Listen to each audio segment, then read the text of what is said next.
Dubai has become a global powerhouse. We often hear about the big real estate brokers and the big brokerages having thousands and thousands of brokers, but there are a lot of smaller independent agencies that are doing a fantastic job. With us today is one of the founder of those agencies, Maria, an old friend. Such a pleasure to have you with us today. Such a pleasure to be here. And How's it's it always going? great to talk with you. I mean, we But the probably problem with do a us is- podcast, but never with cameras normally. So The problem with us, we can talk for hours. Exactly, So we gotta be yeah, careful. yeah. Maria, tell the viewership. I know about you, but tell the viewership about yourself. How did you end up here? Where did you grow up? What did you do growing up, and so on and so forth. wow. So obviously I'm a lot older than I look, George. Oh, stop so it. we've got to go back Stop a few years. Stop it. But no, I've been in Dubai now for coming up to 12 years this year. And like everyone, I'm sure that, you know, when they first come here, they never expect to be here that long or Coming you for a know, couple of years. Yeah, you know, that's that old famous adage last of, words. yeah, we'll do a couple of years. But now it's very much home. And I can't imagine living anywhere else. Where were you before? So I was in London. Mm-hmm. So spent, the first part of my career in London, did about 15 years there in the corporate world, big, large developers in the UK. I was on the developer side. So in of real fence. estate, yeah. Yeah, in real estate. And, was born and raised in the UK to Irish parents. So I've got my Irish That explains passport. certain things, yeah. Yeah, and there's other things in my DNA, like I like a gin and tonic now and again. So grew up in the UK, went to uni in London, and then stayed there, and went into the developer world in real estate, and the rest was history. So, And what brought you to Dubai? So, And why Dubai? There's a very small project you might have heard of called Atlantis the Royal. Yeah, small one. And at the time, it was Knight Frank, my previous company, Yeah. had just been awarded the consultancy on the residential part of the project. And there wasn't, a shovel in the ground at that point with the project. And they said, will you come over and lead the consultancy? And sort of bit the bullet, left London, and which wasn't an easy move either. I mean, I was very content doing what I was doing in that's London. what I'm saying. Yeah. Yeah, so, it was a big decision. Probably took about 6 months of, back and forth. What moved the needle? Why did you decide to jump in? Well, Was it a career development? Was it a relative promotion in terms of responsibilities? Or was it, you know what, I need to change? A bit of all of the above. Yeah. I think I'd been very fortunate in my career in London that I'd been successful from quite an early age. And very quickly, yeah. Yeah, I was very driven, probably too driven for, now when I'm For doing it London. in reverse, like Yeah. I was very sensible in my 20s and 30s and not going out Yeah. and very focused on my career. And now you wanna make up for it. Now you I'm wanna making make up up for it. yeah. But I was determined to being successful in my career was really important to me. So I was very driven from, straight out the gates from university. And so I'd achieved a lot in a fairly short space of time for my age, and was very sort of comfortable. But I was knew, in the same situation when I came from Canada, actually. Yeah. 21 years ago, yeah. Yeah. Well, I think it's, the next step for me would have been an MD of a very large house And then builder. that's it. And then what? You're 25, what are you going to do? Yeah. Right? You're not gonna... So it was like, well, what's next? And I always thought I'd end up doing something international. I used to travel a lot for work to Hong Kong, Singapore, etc., and Dubai. And then when the opportunity came, as I say, it took a little bit of convincing, but I thought, well, if not when. So Did you know people here? Did you have friends here? Or... yeah, I did have some people, but it wasn't the Dubai that we know now. You know, there was a few friends, but not everyone flocking to move to Dubai. Did you come check it out before you made the move, or you just said... I'd been here a lot on business and holiday, obviously. so I was fairly comfortable with the city. Nice. And then now looking back, I don't regret it in the slightest. It was probably the best move of my career. I'm sure. Yeah. I'm sure it was. So Knight Frank for a few years in Dubai, or 7 years in total. okay, Yeah. from a developer side. Yeah. So that was an interesting move because, what do they call it? Poacher. I'd gone gamekeeper turned poacher rather than poacher turned gamekeeper. Correct. And when I was in the developer People world, usually go the other way around. They go client side. Exactly. But I went the other way, side, and it was, I now run an agency, so nothing against of course. agents, but at the time, coming from the developer side, we sort of had this godlike So complex posh. that that we were so much better than the agents, And then I found myself being one. So that was a transition as well. Did you transition into being an agent at some point, or did you right away open your agency? Or? No. So when I was with Knight Frank, to be honest, which is a great company to work for. Yeah, I mean, well, largest, privately owned global consultancy in the world. Yeah. So it wasn't like I was stepping into the unknown. I was going to from one very credible brand to another, and a great global business. I mean, some of my colleagues there were just the best. Yeah.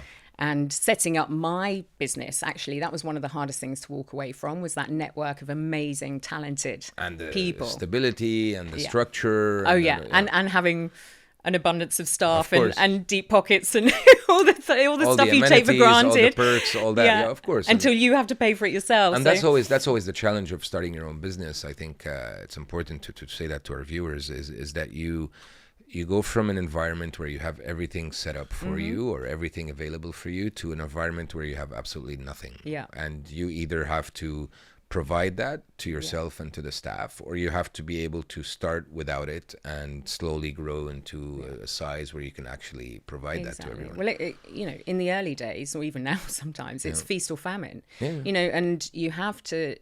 you have to watch your overheads. Yeah. You've not got an endless pot of cash to dip into. And something as simple as, you get a new employee, well, you got to get him a laptop.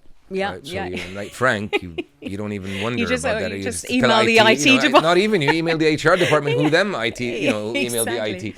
And now you're like, well, we're going to get him a laptop. Where do I get him a laptop? Do I get it on Amazon? Do I go to the store? Do I tell him to buy his own? And all my staff are going to be watching this and now wanting new laptops because of that. Thank you. And they're going like this. Exactly. Yeah. But no, I think, look, it's a humbling moment starting your own business, going from a big corporate organization. I mean, my previous firm, we had, I think, 21,000 employees globally, and I went to me and two others. So that's interesting. So already, I asked you the question. So what tipped the needle or what moved the needle or tipped whatever in terms of moving from London to here? Mm-hmm. What happened to say, I'm leaving this fantastic organization? Where I'm having a great life, balance, comfort in Dubai. And I want to do my own thing. Besides your natural, drive and all that, which you've always had, what is it that made you say, you know what, I want to take that risk? Yeah. Is it, and be honest about this. It's important to be honest because this is the whole point of this podcast. Is it, I want to make more money. I want to feel more important. I want to be famous, whatever it is.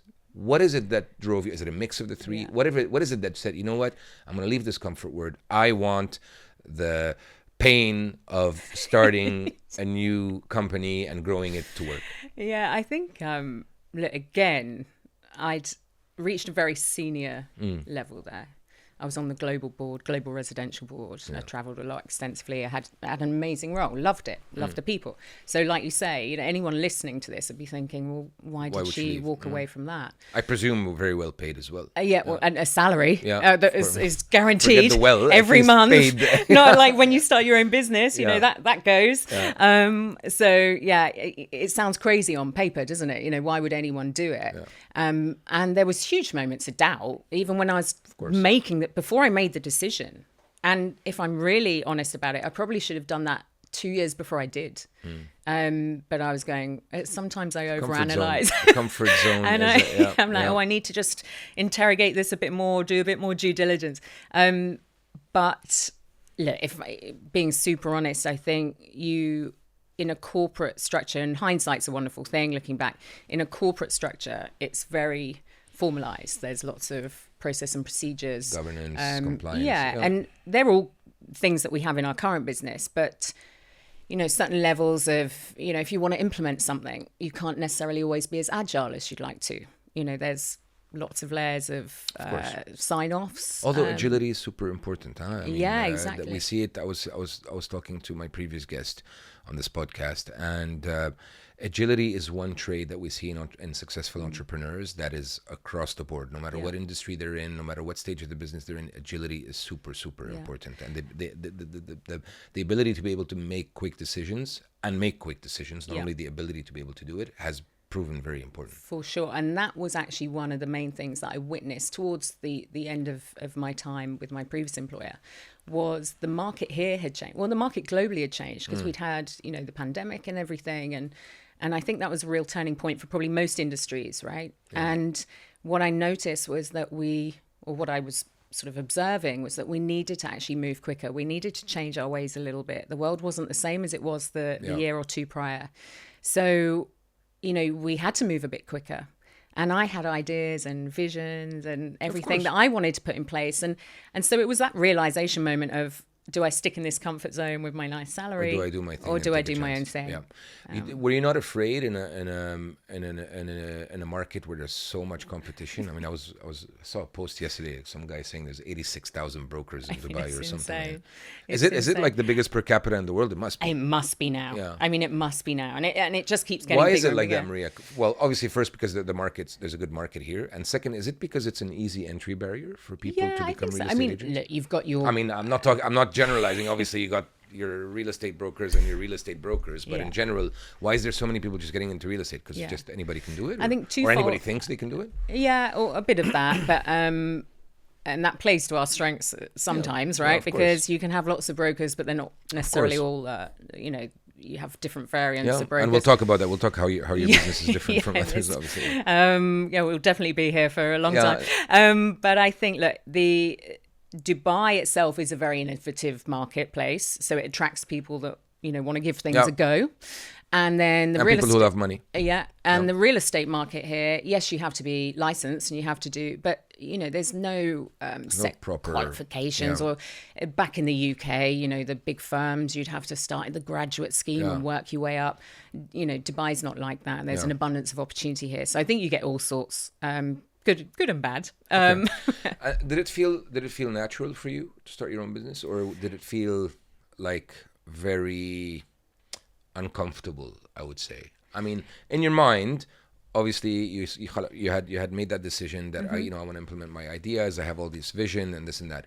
But when you actually started, I feel like I'm going to get PTSD after this, George. Like you're taking me back. No, because we got to put people in that. We have to show people how it really is, right? It's not. Look, it's not all honestly, sunshine and rainbows. That is I'll be honest for sure. With you, Maria. I don't know you. I look at your Instagram. I'm like, you have the best life ever. This, everything comes easy. You're so rich. You're lifestyle of the rich and famous. This and that. Yeah. But I know you, and I know that you struggled to get to this point. Yeah. I know that you went through good times, bad times, difficult times, easy times, and so on.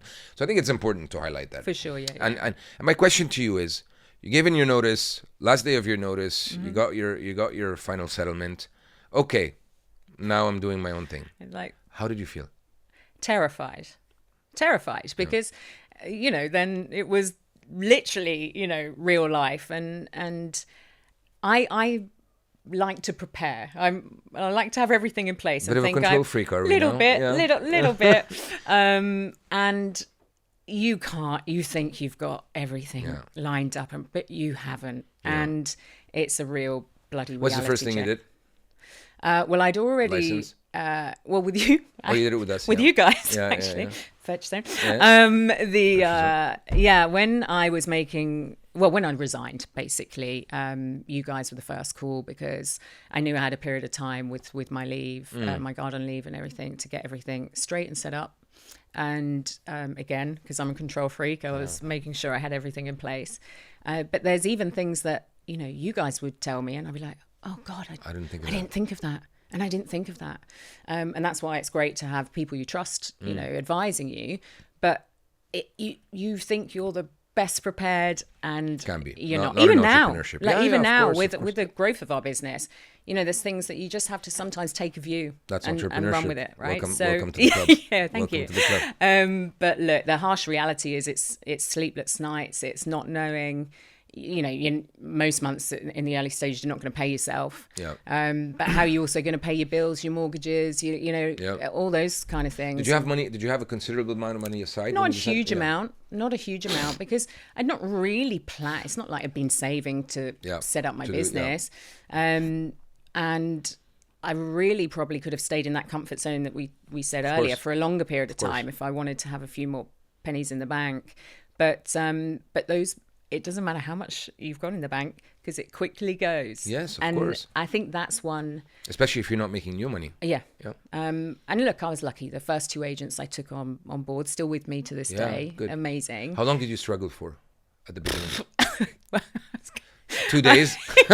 No, peaks and troughs, right? Yeah. And that's another harsh reality. You can Well, never. that's in general in real estate. I mean, Yeah. something that I admire about real estate agencies, real estate agents, brokers, all that, you have to have a lot of discipline. I mean, unless you're the top tier that, you know, you're making millions and millions of transaction, you have to manage your income because you get it in bursts, you get paydays, you get stuff like that. It's not like you're getting paid every month or every day or every week. Yeah. And if you're not responsible with that cash flow, it's very difficult to manage. I don't think I would be able to, you know, to if I was a 25 or 26 or 27-year-old kid, I don't think I'd be able to manage that, getting paid, you know, a big chunk every 3 months or every month or every sometimes 6 months or whatever it is, and then be able to manage the outflow of that. Look, I think the harsh reality, you know, of what you said earlier about however many tens of thousands of brokers that are now in this. I mean, I don't keep up listening to that anymore because it's gone from 8 to 10 to 20 to 40 to whatever. The harsh reality for a lot of those people is they don't know how to, or they haven't been advised how to save. If they make paydays, right? Yeah. I mean, Half of them won't make a dime and will be sent back on the boat that they came on with, you know, a couple of suitcases which is terrible, debt, because right? you're not told that, right? No. And I think that we've got a relatively small team, like you said. So how many agents do you have now? There's 9 of us. There's 9 of us in total, so we're still very small. But what we've achieved with 9 people is so coming to that. Okay, so we talked about Maria. We talked about your story, how you got here, how you got into starting this with its highs and lows, and the mental torture that it was. Yeah. Let's talk now about your agency. So it's called MMG. Yeah, Maria Morris Global. Maria Morris Global. What is the vision of it? When you started, I'm sure vision changes a lot, especially in entrepreneurship and as a founder. But when you started it, what was the vision of MMG? I wanted to create something that God, this is going to sound so cheesy. That hadn't been done in Dubai. That's why it's called a vision. But that's why it's called a vision, right? Because Yeah. this is how you see it, like up on the screen, right? Or up on the billboard. Yeah, exactly that. And I think, look, you know, Dubai for me, historically, and even to this day, has predominantly always been like quite a volume-driven agency model. Hundreds of agents, you know, and sell them low, stack them high. And that works for some of our competitors. You know, that's they do that. They stay in their lane, and we wanted to do something different. So for me, it was always about building something with longevity that could last. Hopefully, we'll have to do this again in 10 years and see if we're still here. Well, it's certainly on the right track, or it looks like it is. Yeah. Well, hopefully, but it was that, you know, we want to. Is there a niche market that you were going after? Is it? Well, we put our flag in the ground in Al Barari, which where is I your live. neck of the woods. So, but again, when I was considering starting up the business, you know, you have to think, well, I can't just stick my finger in the air and think, oh, let's hope for the best. So it's like there needs to be some kind of strategy behind this. And Barari, no one was really capturing that market. I live there. One of my agents lives there. It well. Knew it well. It was, I mean, it's been on the up and up and up, thankfully for us, since we opened the business. And you're also close to the developers, I think. So you knew the plans and you believed in that vision as well. Exactly, And yes, there was a level of credibility to what we were going to be offering, right? And that's where we put our flag in the ground. And touch wood, it's been incredibly successful for us. We've got huge market share there. But all that said, you know, like you said about my Instagram, you know, we might be just sold this, just rented this, but you know, you still have to work incredibly hard, even in a market where you're based and you've got an office. And you're the best in that market. And it's the reality is there's always people biting at your heels, right? So if you're doing incredibly well, people watch that and they want a piece of that action. So you can't rest on your laurels. And I think that in the early days, you kind of get a bit panicked by that, a bit of anxiety about that. But you've just got to, you know, keep focused on what you're doing. What's the hardest thing about when you're starting a company, especially in real estate? Because I've tried and I failed for many different reasons. I failed because all my attention was not on it. I failed because it's eat or be eaten market. I failed because you need to have very good agents, in my opinion. I failed because I simply didn't have much experience with it. And when I say it's us as Virtuzone. our eye wasn't necessarily on that business. I mean, many different reasons why we failed, understandable reasons. What did you find to be the hardest, even coming from a real estate background, having all that experience, I'm sure knowing the agents that you hired and all that, what did you find was the toughest to establish credibility and start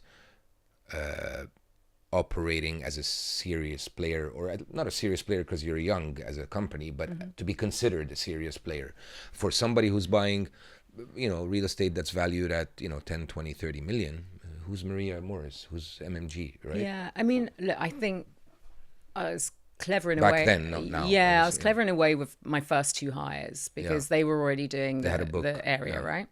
And they had a good reputation. And then I think coupled with my reputation, it kind of worked. Cemented it, Yeah. But if we're in a market where there was probably another 10 really strong competitors, it might have been a bit more difficult. But, we had to network. We had to prove our worth. We had to get I think as well, a track record. We quickly were selling and renting properties. And when you've got proof of concept and someone wants you to sell their house successfully. After you've done the first 10, it becomes easier. But especially in one area, I would think. But look, initially... Tell us about a mistake you made. A big mistake that you made that we don't regret anything, obviously, as an entrepreneur. But a big mistake that you made that almost cost you. I would say probably not making a decision soon enough on perhaps letting someone go or coming to a. It's typical, coming to a mutual decision that it probably managing wasn't with emotions, and nothing wrong with the individual, and it's interesting really, George, because in my previous life, in the corporate career, I was ruthless. I hired and fired. It's odd, isn't it, right? But when you'd think you'd be more ruthless when it's literally you and your... Because you get emotionally attached to the business and to the people, and they're very much part of the business. But you have to, there wasn't a big scandal or anything that happened. No. I think it was looking at the dynamic, and as you go through your entrepreneurial journey as well, you realize how, especially with a small team, a shift in the balance of personalities, or and even if it's an agent or a broker that is a superstar, right? If they've got a bad attitude and it stinks, it's going to affect the rest of your team, the rest of your business. So I think perhaps there was one instance where maybe I could have called it a bit sooner, and it didn't have a super negative impact on the business. But we're better off for the decision. The individual's better off. What's the hardest thing you find about managing that business? Having it's like wearing 2 hats, because in my previous life as well, I was at a very senior level and making, hugely strategic decisions and having lots of layers and reporting lines underneath me that were managing more of the day-to-day. When it's your own business and you're growing it, you have to still be close enough to your team and give them time, and then try and pivot and put the other hat on. So you have to act as that sales director or that that mentor, and on the other hand, you have to manage. Still try and focus on building the company, and that I actually find, even to this day, difficult. I find that difficult to go from one thing to the other, or always be on call, right? So when I'm doing my numbers and my figures and everything, and I'm OCD about my numbers, so even if I had 100 people in an accounting department, I'd still be across my numbers. I think that's hugely important as an entrepreneur. Never give too much responsibility on that part over to someone. But I might need some time and quiet time to, and then the phone's going and the WhatsApps but you have to give the time to your team as well. So and to your clients, that's hard to balance. To your clients. I mean, look, I have a fit out company. I don't know if I told you or not. I'm partners in a fit out company, and one of the most important things is answering the phone. Yeah. And I told my managing partner. The moment we created, I said one rule, golden rule, is even if you're 7 floors under the ground at 4 a.m, you answer the client. Yeah. If he's angry and you answer, half that anger will go, no matter, even if you don't have an answer for him, but half that anger will go. Be reachable 24/7. I think that's super important, especially in real estate. I mean, you hear about the critics, the criticizing of the real estate agents here. I mean, I've dealt with some people that were just a joke, honestly, a joke. almost saying like, "You're lucky I'm answering you," or "But can I see this unit?" Yeah, go. The key's under the thing. Just go. Doors and, open. The door's open. It won't be the unit that you thought it was, No, but but either. go and check it out. I'm like, what? Why would I be paying, like, never mind 4% or whatever it is. Why would I be paying a penny to a person like this who's just put his name on the unit and put it on Dubizzle or on Property Finder or whatever? Shout out to Michael, by the way, on Property Finder. But put his unit there and then just say, go check out the unit. And if you want to call me, why am I going to pay you anything for that? Where's your added value? Where's the value? Well, when you asked me earlier about the why and what we could do differently as our business, it was looking at all those terrible examples and thinking, God, crikey, you know what we do and how I approach things and how I have across my career. If I can't get this company right in this kind of market and set some different standards, let's raise the bar. And the one thing I hate about our industry is it always has a bad reputation. Well, of course it does. If you get people that see service, 86,000 of them. I mean, so it shouldn't really be too hard for us to have cut through in terms of providing exceptional service. But you still have to deal with other agents. You still have to deal with all that white noise and that nonsense. Correct. And that's not easy. What is the biggest misconception about the industry, Maria, today? That it's easy. Yeah. That it's easy. I would say so. It's not. Yeah. Even operating at the level we do, it's difficult. A very good agent, for the people listening are saying, you know what, I'd love to become a real estate agent. A very good agent would say 10 years experience, right? How many units would he sell a year? Well, I mean, units, is it that varies. Too difficult as a yeah, because okay, how much how much would he make a year? I would say they should be billing. If they were, on the way up to being a superstar agent, they should be doing at least 15 mil in gross revenue on the board a year. For the agency? Yeah. And they get how much out of that? It depends, right? In general? On most brokerages, entry level is 50%. And then so they'd be making $7.5 million a year. Yeah. As a 10-year agent. Yeah. But the majority won't even make 2 million gross. But that's what on I'm the saying. board, The idea, right? the idea is to get people to be be more realistic about things, and you just think, well, your agent will make $2 million a year. But because that's the problem, and obviously I've done TV and as you know, and all that kind of jazz, and it makes it look. Super. Oh, we're just going to have a conversation with a client, show them a house, and we're going to sell $100 million. No, and it takes a long time to become very good. In my humble opinion, in this profession. What are the skills that are required to become a good agent? You've got to be tenacious, thick-skinned. Yeah. Thick-skinned. Yeah. I could see Again, that. even the best agents, I don't know what it is about certain clients in this industry, but they can be incredibly rude. I wouldn't go into another service industry. I was going to ask you that. What's different about Dubai clients than the West, for example, or like London clients? Yeah. Are we a lot more demanding? Are we a lot more? For sure. Why? Yeah, for sure. I think because everything moves quicker here. So when you were talking about the phones and WhatsApps, and I actually really struggle with that sometimes, because someone will WhatsApp you and expect an answer immediately, in 5 minutes, right? Well, if you've got 100 people, that. I won't lie to you. I'm like that. Well, don't. If you I'm going to block you. If you haven't answered me in 2 hours, I'll say, what's her problem, right? But imagine, because I'm like that. I answer within. Yeah. When I see the message, I answer. And I think everyone should, right? But I can remember when we were training people 20 years ago in London, and it would be in the developer world. When you get an inquiry, you make sure you respond within 24 hours, right? And that was quick. We have a debate all the time at Virtuzone, all the time. Go on, tell me. What is an acceptable time to call back or to answer a WhatsApp? Quite to my dissatisfaction, the final verdict was 2 hours. Within 2 hours, not my cup of tea. What did you want it to be? I wanted it to be within 45 minutes. Yeah. For a call, and within 15 minutes for a WhatsApp. But the guys quickly brought me back to reality and said, look at my day, right? Yeah. So there's no way I can answer in 15 minutes. But anyway, we got it down to 2 hours. Yeah. I think that in today's world, the challenge that we have with all the communication tools that we have, whether it's WhatsApp, whether it's these messengers, whether it's the phone, whether it's email, whether it's all that, instant messaging, everybody, like you say, expects answers quickly. And Dubai is so high paced, one, and two, the challenge with Dubai is that most of your clients have a lot of money. Yeah. And somebody who has a lot of money is usually in general, with a few exceptions, usually have very high expectations, fairly because demanding, right? willing to pay, Yeah. but I want the service and Yeah. I want impeccable service, because if I'm giving you some of my money, I want to get the best service, right? Well, equally as well, normally most successful, I know we're generalizing here a little bit, but most successful people that have significant wealth are time poor. Yeah, So they haven't got all day to wait Yeah. for your response, Correct. right? If they're doing something, they're doing it in the moment, they want a response. correct. That's very correct. But the challenge in our industry is if you've got 100 of those clients in one day messaging you, Yeah. how do But you that's the reality. priorities, Yeah, right? that's the reality. Prioritize. So look, Well, you have I a think, good problem if you have 100. yeah, it's nice. It's a nice problem to have. But we actually, I can remember we would do awards now and again for the team.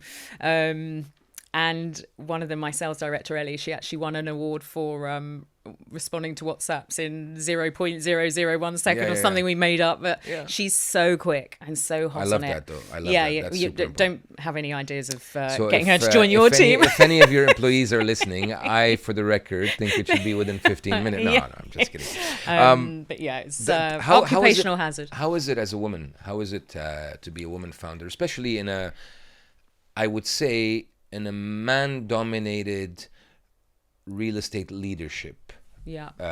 space, right? Because there's a lot of women real estate agents, Mm-hmm. brokers, all that. But in terms of leadership, I don't see a lot of women out there. Well, it's not really true, because Susie Mahoney, who was running, Better Homes back in the day, she was a woman. But in general, it's men. It's men. You see men and all these men, and it's very macho. I find the type of environment. Maybe I'm wrong. No, you're not But- wrong at but all. How is it to be a woman leader in that space?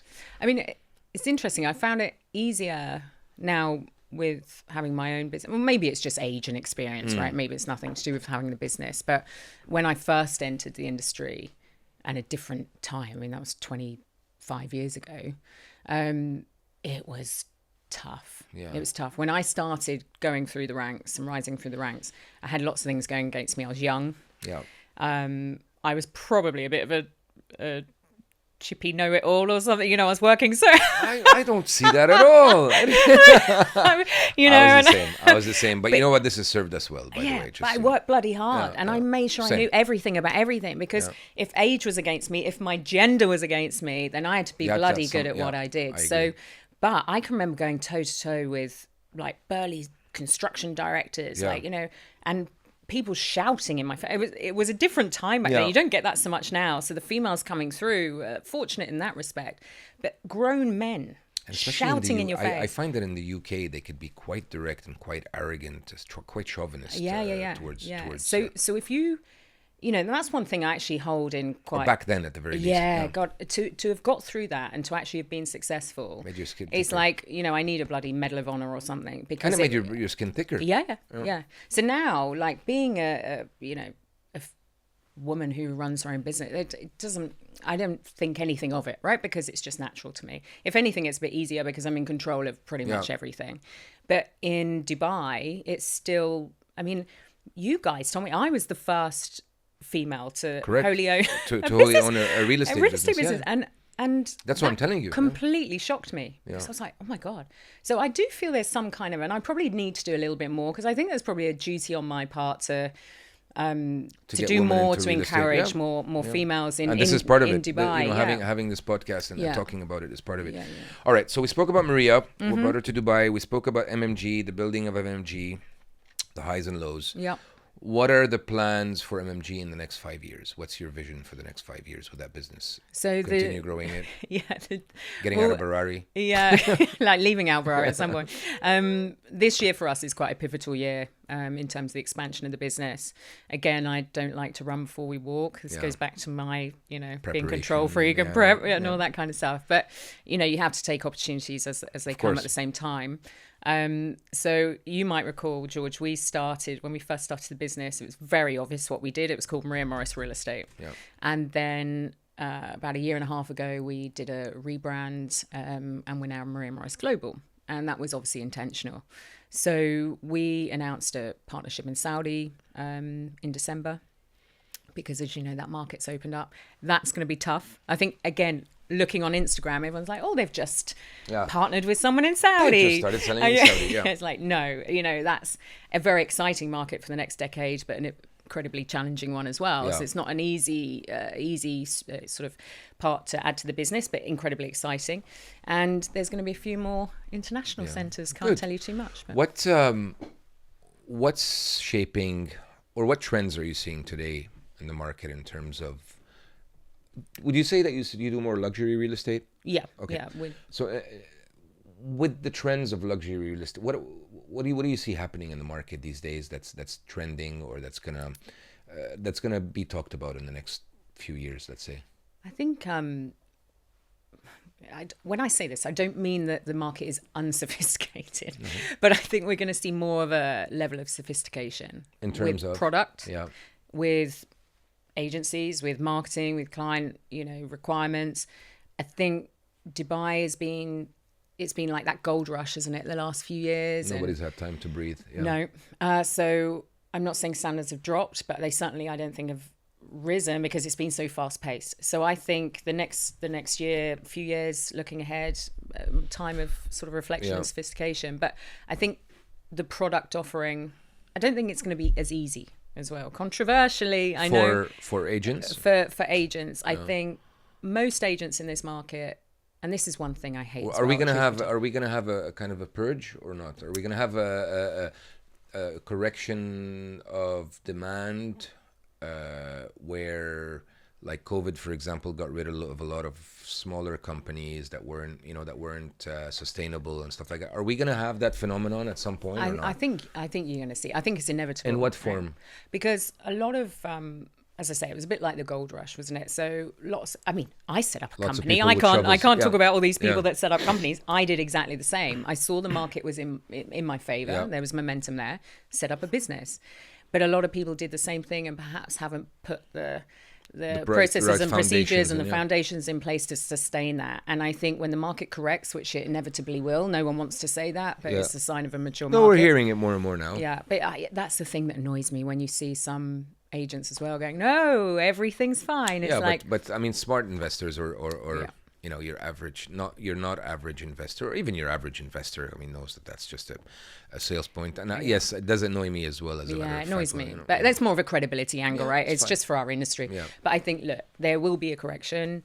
There has to be. I think you'll see it at different parts of the market, different levels of demand. Again, sign of a mature market. So let's all welcome that. But I think a lot of these businesses that perhaps set up quickly might disappear. We hope so. Yeah. What is the most important, I would say, that you want to see in your teammates or in your agents? Mm-hmm. What is the most important quality that you want to see in them that you believe will make your business grow? Well, that's a good one. Could be, product knowledge, honesty. It could be, sales skills. Yeah. I mean, look, they have to have the skill. They have to be able to do the job. Yeah, I mean, that's a given. But I really love that my team and the people that we that approach our company have at least some level of integrity, that they care. They actually care about what they're doing. I say teaching someone to care is impossible. So it's either you get people who care or you don't get people who don't care. But it's impossible to teach it as a skill. That, and you can say whatever you want. Mm-hmm. Sales for me is not a teachable skill. Yeah. Yes, the technical side of sales, yes, the follow-ups, the this, the that. But teaching somebody how to be a good salesman is impossible. Yeah, you've got to have that fire in your belly. And, you got to have. It's got to be natural. You got to be that communicator. You got to be able to be a quick, witty. Be able to read your counterparty. Like us, you mean? Yeah, quick, like us. witty, we're both. fun. We both made our career. We both made our careers off. Let's face it, off business development and commercial side of things rather than the operational side of things or whatever it is. But all this to say that caring is something that you can absolutely not teach. Mm-hmm. And the difference between somebody who cares as an employee or somebody who doesn't is huge. You can have the best person in the world with the most skills. If they don't care, I don't want them. Yeah. I simply do not want them, because I want people that when I turn my back or when I'm away or when you're in Ibiza or you're in London or you're skiing. Not always in Ibiza. No. When you're skiing in Courchevel, which by the way, I think is great for your brand because it represents the kind of people that you're selling to, and I don't think that's bad in any way, shape, or form. I like to pull your leg on it, but it's something that's very good for your business. when I'm away, I want my people to care, and I want to, for them to act like I would act if I was there, or if you were there, or whatever it is. And that's something that's very, very difficult to teach. So it's we good had that you brought it. not to, because this will go on for hours if I keep telling all these stories, but But we like the stories. when I was in Courchevel, yeah. and this has been really honest, and we had a situation that came up with a business where we were, as an agent, involved in a court case that had been filed. So we're just the middle party because we're the agent, right? I mean, we didn't do we weren't sort of the claimant or the defendant. And that happened when I was away. Yeah. And what was so special and lovely, that I had a call with my sales director. I could see emails from my COO, and it was dealt with. And that would normally be something that I'd have been completely over. I would have been doing multiple calls, and I can remember just one morning I woke up and it was a message from my sales director, and I called her. She said, "I've done this. I was like, oh my God. Yeah. And actually, when I came back, the first management meeting we had as a collective, when I got back, I actually said it to them, and I said, guys, I really appreciate that you. Yeah, that's a sign of a maturing business. Yeah. And that, as you say, if you've got that trust, and that's half the battle. Yeah, so it's true, 100%. Yeah. What advice would you give to a youngster today, or not so youngster, as a matter of fact? Well, because we're old. No. Well, we're not getting any younger. We are old now, George, to be fair. No, we're not old. I refuse to say that. Yeah. But what would you give as an advice to an entrepreneur that's looking to open a brokerage firm today? A lot of people are like us. They're entrepreneurial. They look, they say, this real estate market in Dubai is just crazy. It's not slowing down. 86,000 brokers. More and more people are coming in. More FDIs coming in. I got to open an agency. I got to start my own agency. Perhaps somebody who has, experience in real estate. Perhaps somebody who doesn't, but who's a good salesman. What advice would you give somebody who's building a firm, a brokerage firm, or an agency from scratch today? Yeah, I mean, it sounds obvious, I suppose, to us, but people.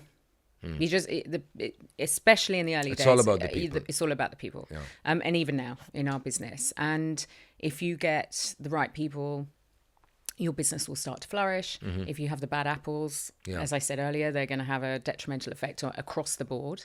But also what I see as well is a lot of people don't, if they sort of fumble through and try and find out how to do things, and they don't employ the right people or take the right advice, right? So that's going to be a house of cards straight away if you try and be all things to all people. So what advantage or disadvantage does technology play in your business? We're seeing more and more prop tech companies come up, where the percentage of split between agency and agent is changing. We're seeing a lot of AI coming in, where you search through AI, so you need less human help, and so on and so forth.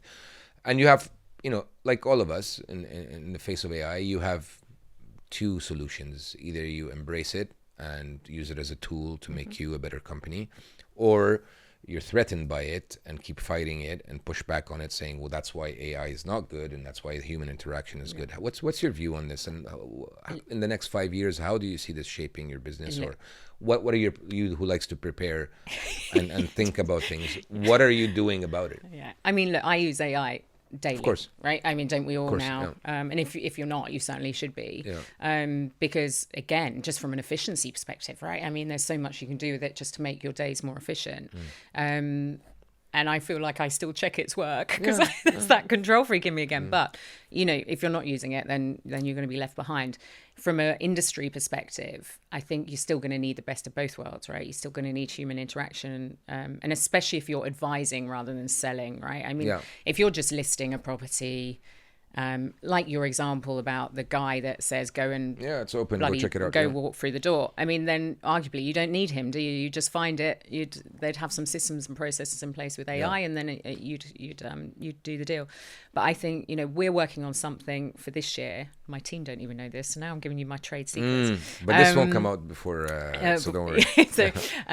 But look, it's a platform that basically makes everything a bit more efficient for the agent. I can't actually say too much, but that's something that is at their fingertips, that they have, that is an MMG, IP. Proprietary. Really excited about that. I need a few more pennies. So if you know anyone that wants to invest in Sure. into that'd be great. But, well, people who are listening can call us. Yeah, exactly. Should we crowdfund it? But, I think you have to be looking at those kind of models and how you're going to integrate that into your business going forward. Maria, beside people, what is the biggest lesson that all this journey has taught you, your entrepreneurship journey? You're going to actually think this is a huge contradiction in terms because of everything I've said throughout the whole chat. We don't judge here. Thanks. This is a free space. Yeah, it's like I'm an Irish Catholic. It's like confession. I think it's to not be too organized. Like, as in, don't. They say, what do they say? Read and react. Paralysis by analysis, right? Yeah. I like that. I'm going to use that. Paralysis by analysis. Yeah. So I'm a planner, but with a business, sometimes you have to just go, let's just do it. Do it. Read and react. I've done enough to know that there's a huge percentage chance that this is going to work, and let's go for it. Yeah. And I think that's one of the biggest lessons, that you can't analyze everything. You can't predict the future. If we did, I'd be, a billionaire by now. Yeah. If my crystal ball gazing worked. Yeah. But it sounds obvious, but you just can't over plan. You need to make sure you take calculated risks. But I think that's one of the biggest, like, sometimes have I missed out on opportunities because I felt we weren't ready, probably in the early days for sure. I'm going to ask you a question that might make you uneasy, but that's a question that I think is important. Mm-hmm. Go for it. What percentage of you starting your business, owning your business, the drive behind it, what percentage of it is about becoming rich, and what percentage of it is about the satisfaction of building a successful business? Do you know, people are going to think I'm nuts. I don't know what you think this answer is going to be. I would say probably, I wouldn't say the term being rich, like, just, I always think there's a connotation. I don't know what that is. Making a lot of money. But like being successful and making money and being comfortable. Financially successful. Yes, better. Sorry, I'm not going to grade your what question. Percentage is from being rich? But I would actually say probably 30 to 40%. 30% is about the money. For me, 40% is about it's the money. more about proving to yourself that you can get this and going. Building something. I don't know why I have this thing about what I am leaving behind. What am I showing to others in terms of, like, not my legacy and that, but as in proving to others that you can build these things. Yeah, and exactly. Successful. And I think that's a huge driver for me. Sometimes more than the money. Yeah. Which I've probably got that slightly round the wrong way sometimes. But if I do I think if you do the right successful things, business, the money will come. Exactly. Yeah. So it's not my initial driver. It's, I want to create something that hasn't been done before. That's, relatively successful, and say that I did it. So. Yeah. And then, well, Maria, thanks for your honesty, and thanks for being on this podcast. It was really, really nice to share your insights. I really appreciate it, and I hope that you enjoyed this episode of Real Talk Dubai.